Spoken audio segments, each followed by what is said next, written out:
మీకు తెలుసా ఈ ఒక్క విటమిన్ తీసుకోకపోవడం వల్ల ఈ పేషెంట్ ఒక 8 మంత్ బేబీని పోగొట్టుకున్నారు. అసలు ఈ కథ ఏంటో తెలుసుకుందామండి. ధరణి అని ఒక పేషెంట్ 22 year old ఫీమేల్. తినది ఇది సెకండ్ ప్రెగ్నెన్సీ.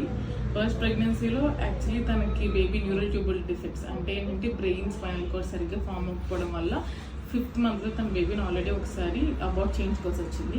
సెకండ్ టైం కూడా తను 5th month స్కానింగ్ మిస్ అయ్యారు, విచ్ ఇస్ వెరీ ఇంపార్టెంట్ ఈ ఫస్ట్ స్కాన్.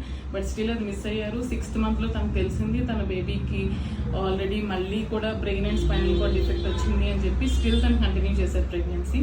అయితే 8th month తనకి వాటర్ బ్రేక్ అయ్యి యాక్చువల్లీ ఫస్ట్ సిజేరియన్ అవ్వడం వల్ల సెకండ్ కూడా సిజేరియన్ చేయాల్సి వచ్చింది. సో వెరీ బ్యాడ్లీ తనకి 2 సిజేరియన్స్ అయినాయి విత్ నో బేబీ.